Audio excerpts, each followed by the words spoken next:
Amigas y amigos audientes, este país, y no solamente el Ecuador, sino otros más en la periferia, en América Latina, seguimos lo que llaman subdesarrollados, eufemísticamente en vías de desarrollo, ajenos y lejanos de lo que se conoce como primer mundo, por una razón fundamental, que todo el mundo la exhibe como cantaleta, pero nadie quiere solucionar.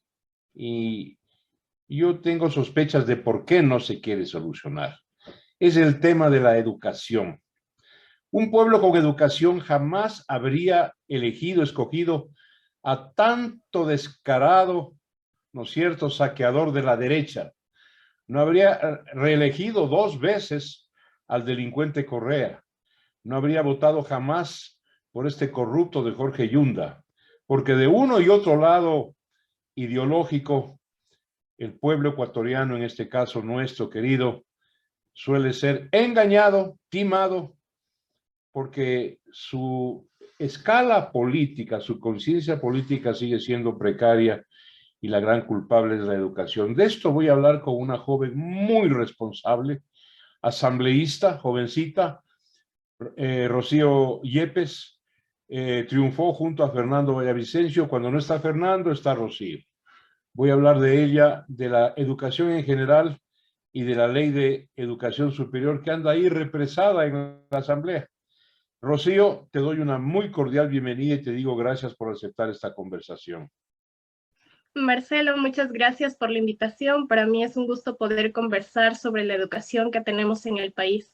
Y efectivamente, como usted mencionaba, el fundamento de una sociedad justa, de una sociedad democrática, es la educación, porque solo a través de un sistema educativo, primero de calidad, los ecuatorianos podremos salir de la pobreza y de esa manera insertarnos exitosamente en el mercado laboral. Y de esa manera podremos generar y construir una vida digna para nosotros, para nuestros hijos. Entonces, frente a esa situación, luego de la pandemia, se agudizó mucho el problema de la deserción del sistema educativo. Se debe continuar con políticas de universalización de la cobertura en todos los niveles. Sin embargo, lo que hoy nos convoca es hablar sobre la ley reformatoria, la ley orgánica de educación superior, que no se está tratando dentro de la Comisión de Educación y que es un punto importante y un eje importante para cambiar de cierta manera algunos de los problemas que tenemos los jóvenes en el país. Así es, Rocío. Rocío Yepes, asambleísta.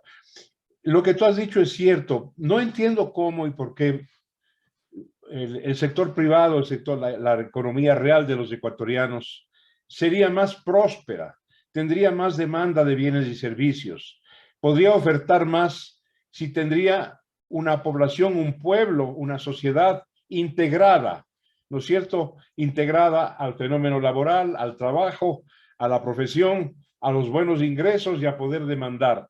O sea, el asunto es, desde el punto de vista pragmático, Rocío, como tú bien anotaste, un asunto de conveniencia inclusive económica, no solamente social y cultural. Esa es la verdad. Pero te pregunto a ti, tú eres una joven investigadora, estudiosa, ¿por qué razón el Estado, la parte pública, históricamente asigna a la educación porcentajes del presupuesto realmente íngrimos y me atrevo a decir que insuficientes y despreciables? ¿Por qué? Bueno, mencionar cuáles han sido los modelos de los gobiernos que hemos tenido. En los gobiernos tanto de Correa, de Lenin, actualmente con Guillermo Lasso, responden a un proyecto neoliberal que viene gestándose como solución a fin de enfrentar la crisis económica que se desarrolló por la caída internacional de los precios del petróleo. Entonces han depositado todo el peso de la crisis en los trabajadores, tanto del sector público, del sector privado. En estado de excepción han tomado la decisión de recortar presupuesto para lo que es salud y educación, aunque la Constitución lo prohíbe. Entonces, los gobiernos están destinados y tienen el objetivo de beneficiar a cierto sector del país, dejando de lado cuál es su responsabilidad de garantizar una vida digna para las y los ecuatorianos. Entonces, frente a esa situación, los jóvenes, las mujeres, los hombres del país, tenemos que generar propuestas y de esa manera construir y garantizar que seamos nosotros, que seamos a través de la participación ciudadana y desde los espacios que estamos en el momento, actualmente como asambleísta nacional, una prioridad del legislativo tiene que tratar la educación pública del país. Estoy de acuerdo contigo, Rocío. Mira, y esto toca otro ángulo del problema. Cuando hay protestas sociales que son constitucionales, son legítimas, la protesta social surgió inaugurada en la historia por los profetas de Israel. Antes que ellos, o aparte de ellos, los pueblos sometidos a imperios no protestaban nunca.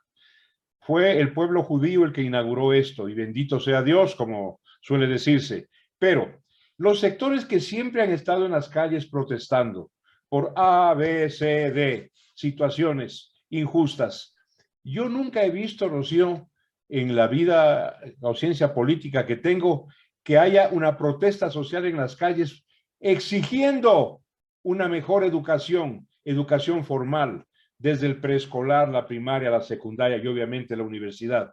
Es decir, es el propio conglomerado social y son estas vanguardias nuestras que siempre las hemos tenido y bienvenidas sean sindicatos, indígenas, partidos de izquierda, los que han estado protestando en las calles, pero por la educación son voces realmente excepcionales. Eso es lo que me llama la atención, Rocío. Bueno, yo creo que la problemática de la juventud ha sido muy invisibilizada. Frente a esta situación, Marcelo, comentarle que como joven, como estudiante, yo también me he encontrado en las calles, junto a la FEWE, junto a la FESE, porque esas organizaciones estudiantiles han acogido y han defendido los derechos de los estudiantes. Hemos estado movilizados, entonces, frente a esa situación, sí ha existido una propuesta de los jóvenes. Estuvimos en las calles frente a la reforma educativa que fue propuesta por Ramírez y los asambleístas de la Revolución Ciudadana. Aquella propuesta que elitizó la educación superior, la misma que incluso cerró los institutos tecnológicos superiores. Yo vengo de San Antonio de Ibarra. En mi parroquia se eliminó el Instituto Tecnológico Superior de Artes Plásticas Daniel Reyes. Incluso se eliminaron los colegios normales, que era donde se formaban los profesores. Entonces, una serie de problemas que sí han sido discutidos y que se ha exigido que se respete la educación desde esos espacios, desde las calles, porque la juventud, resaltar que la juventud es dinámica, es rebelde, entonces es algo que les caracteriza. Entonces han sido los jóvenes quienes han luchado por la educación pública, por la educación laica de calidad y también han luchado por la educación de los pueblos. Claro, y también quiero hablarte porque hay una educación de orden privada otorgada por empresarios. Así es. Esa educación es también, claro, digna de sustentarse, pero lo que no acaba de gustarme es que siempre busca y primordialmente una suerte de objetivo de lucro. Y la educación, pues, es un asunto, es un bien universal, es un derecho humano, no es una mercancía. Pero bueno, existe y está en todos los países. En el primer mundo está vigente. Pero también la educación privada tiene que ser sometida a exigencias, a normas, a reglas, ¿no es cierto?, a sistemas. Y sobre eso hay también una especie de laxitud, de dejar hacer y dejar pasar. Efectivamente, la educación es un derecho, no es una mercancía. Entonces, frente a esa situación, los hijos de los artesanos, los hijos y las hijas de las bordadoras, de los comerciantes, de la gente popular de donde yo vengo, no podemos acceder a la educación privada. Entonces, tiene que el Estado garantizar la educación pública del país y garantizar que sea de calidad, porque la formación del talento humano va a garantizar que seamos profesionales de alto nivel y que de esa manera quien va a quedar en alto es nuestro país, es el Ecuador. Entonces, frente a esa situación, efectivamente, algo en lo que concuerdo, se tiene que regular el sistema de educación. Pero para ello, como Juventud Socialista, hemos estado levantando una propuesta que fue acogida por el presidente, sin embargo, que se quede en el aire porque lo que hace con la mano lo borra con el codo, que es que se debe reconformar el Consejo de Educación Superior. Este Consejo de Educación Superior tiene que estar conformado por representantes de las universidades públicas, politécnicas y también de las universidades privadas, esos delegados que conocen la realidad de la educación superior y que saben cómo afrontar la problemática que la misma tiene. Entonces, no podemos continuar con un Consejo de Educación Superior que responde solamente al Ejecutivo y que de esa manera va a usar la categoría de autonomía responsable para intervenir las universidades, que aquellas intervenciones no han mejorado la situación de las universidades, lo refleja la Universidad de Guayaquil. Entonces, frente a esa situación, estamos con este planteamiento de estos ejes. Reconformar el Consejo de Educación Superior y también recuperar la autonomía de las universidades. Comparto contigo, el cáncer se nos agudizó porque es un asunto crónico de vieja historia. Esos consejos de educación superior y los consejos de educación en general, dependientes del Ejecutivo, ¿no es cierto? Paniaguados del Ejecutivo. Pero esto se agudizó con Correa y con ese sujeto que me pido mil disculpas a la audiencia por decir, que me produce alergia, ese Ramírez, ¿no es cierto? Él terminó pudriendo la educación superior, privó, quitó a 500,000 de estudiantes la opción de escoger su profesión y acceder a las universidades. Pero quiero hacerte una pregunta. Va la primera. Correa abolió el sistema histórico, eficiente y eficaz de los normalistas para formar profesores. Hay normales, ¿no es cierto?, que forman maestros, que los educan, que los capacitan, que los hacen eficaces y eficientes. Eliminó eso y creó una UNAE, la Universidad Nacional de Educación, que funciona en el Cañar. Esa es la que califica y capacita en forma exclusiva y excluyente. Quisiera saber tu criterio sobre esto, Rocío. Bueno, hemos conversado con los profesores de la FUTE y el planteamiento es que se reabran los colegios normales, pero aquellos colegios normales que son accesibles para los jóvenes que desean formarse como profesores, aquellos profesores que normalmente inician su práctica en sectores rurales, apasionados, con ganas de enseñar y con ganas de replicar lo que ellos han aprendido en las aulas. Entonces, no podemos destinar todos los jóvenes, las personas que quieren ser profesores a una sola provincia, a una sola región, porque eso implica que van a tener muchos gastos, arriendo, el tema de la alimentación, la movilización. Aquellas personas que no se encuentran en la capacidad económica para asumir un estudio fuera de sus provincias. Entonces, frente a esta situación, nosotros teníamos el colegio normal en la ciudad de Otavalo, aquí en Imbabura, que fue un colegio muy importante. Entonces, incluso el planteamiento y la reunión que se desarrolló con el FUD fue que se reabran los colegios normales, al igual que los institutos técnicos, porque hay que resaltar cuáles son los problemas. Los problemas de la educación son estructurales, vienen desde la educación inicial, la educación básica, lo que recibimos en los colegios, y esto se profundiza con la enseñanza dentro de las aulas universitarias. Entonces, frente a eso hay que tener algunos ejes importantes y estrategia para solucionarlos, pero también hay que tener voluntad política y es lo que hemos solicitado a la Comisión de Educación para que se pueda agilitar el trámite de la ley que ya fue presentada, de la ley reformatoria a la Ley Orgánica de Educación Superior, resaltando que también la FEUE presentó un proyecto que fue construido por las organizaciones de estudiantes, por los profesores y los trabajadores de las universidades del país. Rocío, quiero preguntarte algo sobre el tema que ya tocaste. El proyecto renovador de la Ley de Educación Superior que duerme ahí empolvado en algún escritorio de la actual Asamblea, ¿no es cierto?, habla de una nueva conformación del Consejo de Universidades, del Consejo Superior de de educación superior. Te pregunto para que la gente sepa de qué estamos hablando, ¿cómo está conformado ahora? Es un asunto de votación de miembros y representantes y cómo debería estar conformado de acuerdo al proyecto. Bueno, actualmente cuenta con una gran mayoría de delegados por parte del Ejecutivo y la representación de las universidades es muy mínima. Entonces, el planteamiento, incluso los estudiantes, nosotros no tenemos ni voz ni voto en el Consejo de Educación Superior. Entonces, lo que se está planteando es que tengamos una voz, tanto los delegados de las universidades que estaría bordeando que sean entre unos 5 y 6 delegados de las universidades, tanto públicas, privadas y las universidades politécnicas, y que los estudiantes contemos con un representante que cuente con voz dentro del consejo. Entonces, ese es el planteamiento que estábamos proponiendo y que fue acogido por la propuesta del Ejecutivo. Entonces, también resaltar que dentro del Consejo de Educación Superior se tiene que establecer la regulación y también el funcionamiento para que sea un espacio democrático, un espacio de discusión y de debate, para que de esa manera se mejore la calidad de los procesos.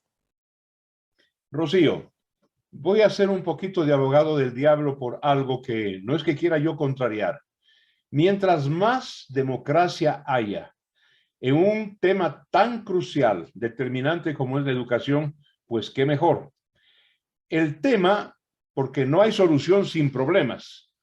Y los problemas advinieron que cuando se dio democracia, por ejemplo, en universidades a gobiernos tripartitos, profesores, estudiantes, trabajadores, apareció de inmediato el facilismo académico, en donde me consta a mí, yo estudié Derecho en la Universidad Central en la década 60 y recuerdo que los grandes maestros del derecho, puedo enunciarte Juan Isaac Lobato, socialista, el doctor Salgado, el doctor Páez Romero, el doctor Paz González, el doctor Larreategui Mendieta, grandes maestros del derecho que nos exigían, fíjate tú, el doctor Bozano y otros más, nos tomaban los exámenes orales.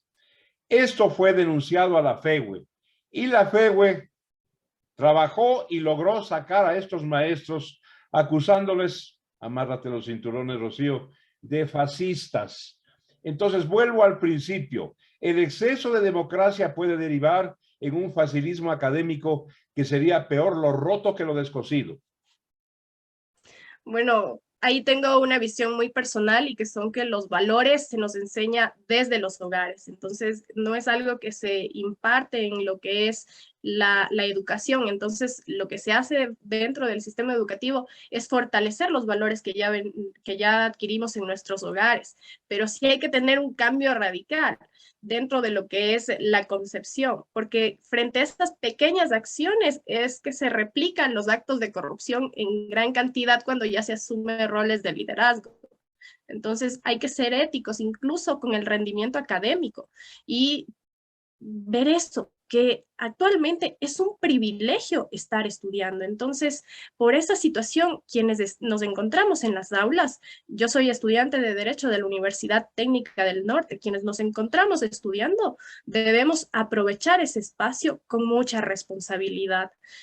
Algo habíamos conversado con el doctor Germán Rodas, que es presidente de la Comisión Nacional Anticorrupción, y él nos comentaba que es necesario implementar un sistema nacional anticorrupción, pero que un eje transversal es la educación, y la educación formal, pero también la educación informal, la educación que se da en las estructuras de base, que tiene que garantizar los procesos de formación de ética, de transparencia y de un manejo responsable dentro de las actuaciones que tenemos como ciudadanos.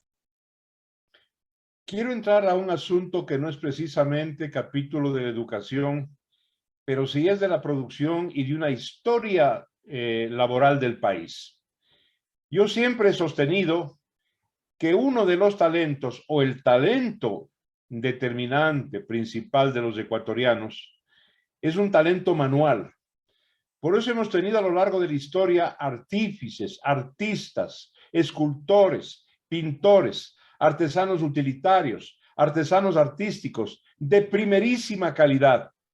Y yo no he visto, desde que tengo uso de razón política, Rocío, que haya una preocupación del Estado por elevar, ¿no es cierto?, el nivel de la artesanía en el país. Déjame ponerte un ejemplo, aunque los ejemplos y las comparaciones son odiosas. Alemania, país del primer mundo, no te otorga a ti un urkunde, un título universitario, si previamente no tienes una artesanía en tu currículum vitae. Estoy hablando de un país del primer mundo. Aquí tenemos un talento inigualable para las artes manuales. Acabo de describirlo, pero no hay una preocupación sobre eso. Y ese es un tema que yo quisiera recomendarte que sea objeto de tu atención. Bueno, lo cojo con mucho agrado. Como le había mencionado, soy de San Antonio de Ibarra. Mis padres son artesanos, trabajan la madera. Talladores, ¿no es Entonces, cierto? frente a esta situación, aprendemos desde chiquitos a estar ahí con la lija, con el formón y también con los pinceles.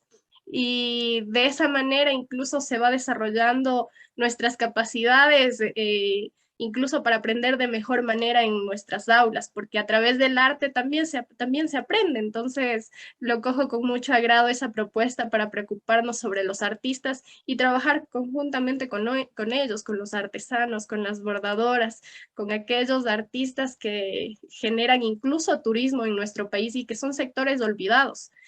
Una de las propuestas y del trabajo que estábamos luchando es que el Banco del Pacífico sea el banco del emprendedor y que dentro de esos aspectos se incluyan los artesanos para que brinde créditos accesibles, porque son sectores que en realidad son en las MIPYMES donde se encuentra concentrado el mayor porcentaje de empleo en el país y que son sectores que no tienen apoyo de parte del gobierno y por parte del Estado. Entonces, esa situación sí es preocupante y debemos generar acción.